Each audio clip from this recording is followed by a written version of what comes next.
Hello दोस्तों, आज हम क्लास 12 का प्रिज्म वाला एक्सपेरिमेंट लाइट बीम मेथड से करना सीखेंगे।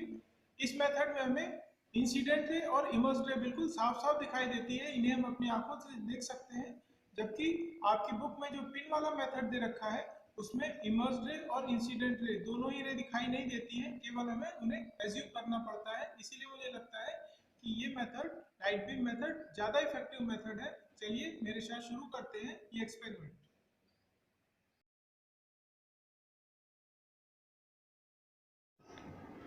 एक A4 साइज की शीट ले लीजिए, उस पर इस तरीके से एक लाइन ड्रॉ कर लीजिए। उसके बाद में उस लाइन के ऊपर हम प्रिज्म को इस तरीके से रखेंगे और उसके तीनों कॉर्नर्स को हम पॉइंट लगा के मार्क कर लेंगे। हमें तीनों साइड पे आउटलाइन नहीं खींचनी है। अब हम इन तीनों डॉट्स को हम जोड़ देंगे तो हमारे प्रिज्म की आउटलाइन तैयार हो जाएगी। इस तरीके से आप प्रिज्म की आउटलाइन तैयार कर लीजिए और उसके बाद में जो ये वाली ऊपर वाली एज है लाइन के ऊपर, उसका सेंटर आप मार्क कर लीजिए। अब इस सेंटर से आप एक नॉर्मल ड्रॉ कर दीजिए, मतलब परपेंडिकुलर 90 डिग्री एंगल बना के एक लाइन ड्रॉ कर दीजिए इस तरीके से। ये आपकी हो गई नॉर्मल टू द प्रिज्म, इस एज के नॉर्मल हो गई। अब इस नॉर्मल से ध्यान रखिए, इस नॉर्मल से हमें, जैसे मैं बना रहा हूँ यहाँ पे 30 डिग्री का एंगल बना लीजिए। आपको नॉर्मल से बनाना है 30 डिग्री का एंगल और इस लाइन को आप ड्रॉ कर लीजिए।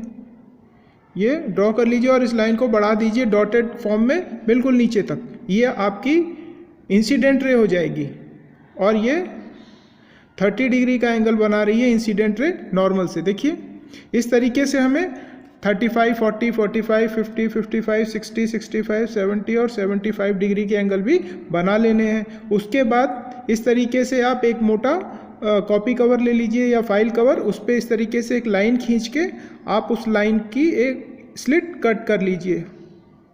तो ये आपका, ये देखिए स्लिट हो गई। और उसके बाद उस पेज को इस तरीके से मोड़ लीजिए ताकि हमारा ये खड़ा हो पाए। इस तरीके से एक मॉडल तैयार कर लीजिए और मोबाइल फ़ोन लीजिए और उसका फ्लैश ऑन कर दीजिए, उसके सामने इस मॉडल को रख दीजिए। ये देखिए आपको इसके सामने बीम ऑफ लाइट मिल गई।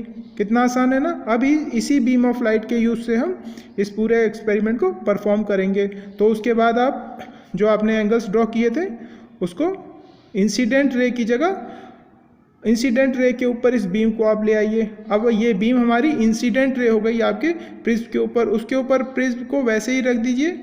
देखिए जब आपने प्रिज्म को रखा तो ये इमर्स्ड रे रिफ्लेक्ट हो जानी चाहिए, लेकिन 30 डिग्री के एंगल पे हमें नहीं मिल रही, क्योंकि 30 डिग्री एंगल पे वो रिफ्लेक्ट हो जा रही है। इसलिए 30 डिग्री एंगल पे हमें रिफ्लेक्टेड इमर्स्ड रे नहीं दिखाई देती। तो हम 35 डिग्री पे करेंगे। तो 35 डिग्री पे हमने किया तो आप देखिए बिल्कुल साफ साफ इमर्स्ड रे दिखाई दे रही है। उस इमर्स्ड रे को ट्रेस करने का एक तरीका, उस इमर्स्ड रे पे 2 बिंदी लगा दीजिए, 2 डॉट लगा दीजिए। उसके बाद प्रिज्म को हटाएंगे और इन दोनों डॉट को आप जोड़ दीजिए। देखिए इन दोनों डॉट को जब आप जोड़ देंगे तो ये इमर्स्ड रे बन गई। इमर्स्ड रे कहाँ तक हमने बनाई है? इंसिडेंट रे तक। तो इमर्स्ड रे और इंसिडेंट रे के बीच का जो एंगल है वो एंगल ऑफ डेविएशन हो गया। तो ये एंगल ऑफ डेविएशन हमने बना लिया। 35 डिग्री के लिए जब हम नापेंगे, एंगल ऑफ डेविएशन हम नाप रहे हैं तो हमें मिल रहा है 54 डिग्री।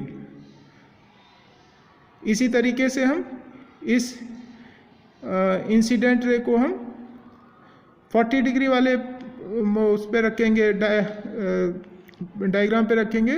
तो देखिए जब 40 डिग्री पे इंसिडेंट हो रही है रे, तो ये इस तरीके से इमर्ज हो रही है। तो अब इसको भी हमने ट्रेस कर लिया और यहाँ पे हमने एंगल ऑफ डेविएशन देखा। ये देखिए एंगल ऑफ डेविएशन बना लिया। और जब हम इसको एंगल ऑफ डेविएशन देख रहे हैं तो ये 46 डिग्री आ रहा है, 46 डिग्री आ रहा है। इसी तरीके से हम जो हमने 45 डिग्री की इंसिडेंट रे बनाई थी उसके ऊपर इंसिडेंट रे इसको रखेंगे, लाइट बीम को।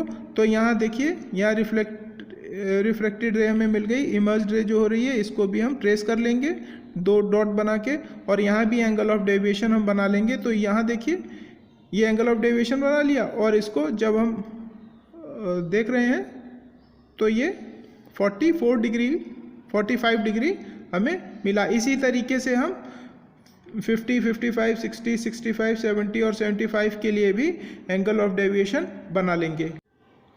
50 डिग्री के लिए 44, 55 डिग्री के लिए 44.5, 60 डिग्री के लिए 45, 65 डिग्री के लिए 46, 70 डिग्री के लिए 48 और 75 डिग्री के लिए 52 डिग्री हमारा एंगल ऑफ डेविएशन बना। ये देखिए, इस तरीके से हम ऑब्जर्वेशन टेबल बना लेंगे और ऑब्जर्वेशन टेबल में सबसे ऊपर हम एंगल ऑफ प्रिज्म लिखेंगे जो कि 60 डिग्री है। उसके बाद एक कॉलम बनाएंगे एंगल ऑफ इंसिडेंस का और एंगल ऑफ डेविएशन का एक एक कॉलम। इसमें आप देखिए एंगल ऑफ इंसिडेंस जो है वो तो लगातार बढ़ रहा है, लेकिन एंगल ऑफ डेविएशन जो है वो पहले ज़्यादा है, फिर कम हुआ, उसके बाद फिर बढ़ने लगा। इसी पैटर्न पे आपका रीडिंग आनी चाहिए, तो ही आपका कर्व, आपका जो ग्राफ का कर्व है वो बिल्कुल ठीक बनेगा। अब आइए हम ग्राफ बनाते हैं। ये देखिए ग्राफ का कैसा बिल्कुल सही कर्व है।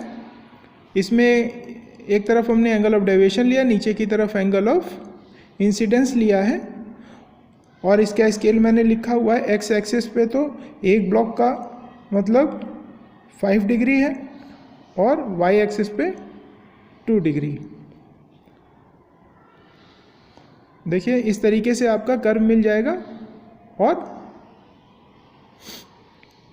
इसका अगर कोई भी पॉइंट अलग आता है जो कर्व में नहीं बनता है तो उसको अलग ही रखिए, कर्व में मत मिलाइए, क्योंकि एक्सपेरिमेंटल एरर थोड़ा बहुत होता है। और जो इस कर्व का सबसे लोवेस्ट पॉइंट है उसके करस्पॉन्डिंग जो एंगल ऑफ डेविएशन हमारा है वो है एंगल ऑफ मिनिमम डेविएशन। यहाँ पे angle of minimum deviation 44 degree है, तो इस प्रिज्म का एंगल ऑफ मिनिमम डेविएशन हमें मिल गया 54 डिग्री। तो हम कैलकुलेशन में लिखेंगे angle of minimum deviation DM equal to 44 degree और उसके बाद angle of prism is 60 degree.